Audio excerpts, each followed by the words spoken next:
Ya hablamos de un proceso de cierre exitoso. Ahora vamos a hablar cuando no es así. Cuando el proyecto se cierra sin completar. Vean que esta es una situación más común de las que ustedes creen. Esto puede pasar por cualquier tipo de problema interno o externo. Resulta ser que, por ejemplo, se mandó a hacer el proyecto y resulta que el dueño al cliente que nos contrató le dio COVID, se murió y entonces se cayó el proyecto porque ya se cayó la empresa de él también. O simplemente nosotros tenemos un problema interno, se disuelve nuestro grupo de desarrollo y tenemos que abandonar el proyecto. Hay muchos casos en los que puede, en ese caso, la empresa que está contratando debe asumir el pago parcial hasta donde se haya trabajado. Eso lo vamos a hablar un poquito más adelante. Ya vamos a llegar ahí, yo sé que a usted lo que le interesa es el pago. Bueno, seguimos entonces. Vean que allí tenemos varios motivos para cerrar el proyecto antes de culminarlo.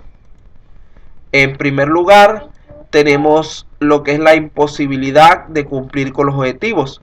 A veces nos metemos en proyectos cuando no estamos muy...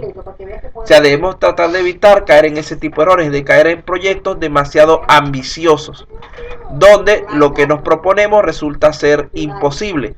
No es solo porque no nos van a pagar completo nuestro trabajo, que eso sería para mi criterio secundario, sino porque nuestra reputación se va manchando. Entonces la gente se acostumbrando a que nosotros no terminamos los proyectos. La idea es que todo proyecto que comencemos deberíamos procurar finalizarlo, porque eso es lo que da un prestigio para proyectos posteriores. Entonces, puede ocurrir entonces que a medida que estamos avanzando con un proyecto específico y se genera mayor conocimiento sobre el mismo, se acabe descubriendo que no es posible cumplir con los objetivos dentro de las restricciones definidas. En este caso, el proyecto pasa a formar parte de lo que llamamos misión imposible y deja de tener sentido continuar. También puede suceder que el proyecto ya no sea necesario porque la necesidad que lo orientó ya se ha desaparecido. Imaginemos que se lance un proyecto ahorita de producir mascarillas por la cuestión del COVID y resulta ser que la próxima semana se descubrió la cura y ya no se necesitan las mascarillas. Entonces ahí es mejor detener el proyecto, finalizarlo sin concluir, que seguir invirtiendo en su proceso. También puede ser que el tiempo que tardamos haya sido muy largo en cuanto al desarrollo del proyecto. En cuanto a eso, cualquier proyecto se ejecuta para cubrir una determinada necesidad, la cual puede variar o desaparecer. En este caso, el proyecto debería de tener sentido y por lo tanto lo más lógico sería detener las actividades para evitar costos adicionales. Fíjense lo siguiente, imaginemos que estemos en un proyecto de desarrollo y nos demos cuenta de que no se va a poder culminar. El cliente igualito nos va a pagar no por el tiempo que tardemos trabajando, sino por el avance que tengamos del proyecto. Entonces, si nos damos cuenta en este punto que no lo vamos a poder terminar, no vamos a esperar para el mes siguiente a ver si logramos avanzar. Lo ideal sería detener de una vez para ahorrarnos ese mes de pago de empleados y dedicar esas personas a otras actividades más provechosas. Alguna de las partes no quiere continuar con el proyecto. Aquí puede darse el caso también de que se produzca el cierre unilateral.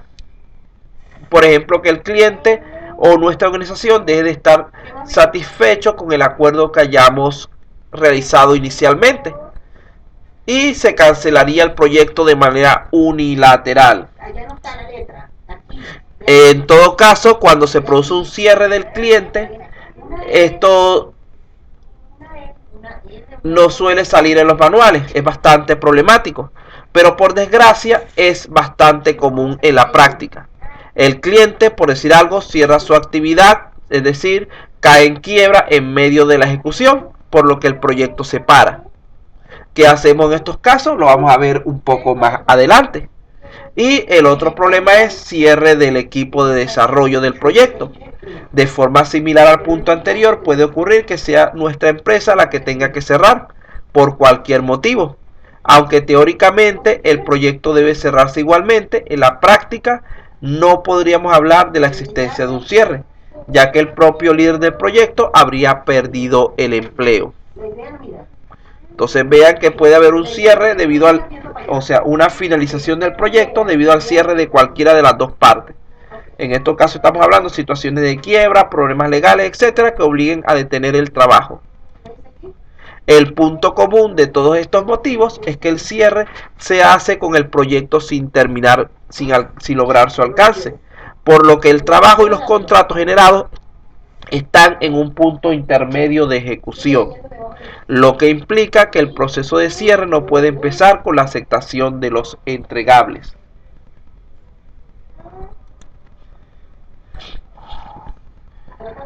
Como la orden de finalización en este caso va a llegar en medio de las actividades, el líder del proyecto deberá parar todo lo que se esté haciendo, cuantificar el grado de avance y analizar las consecuencias del cierre.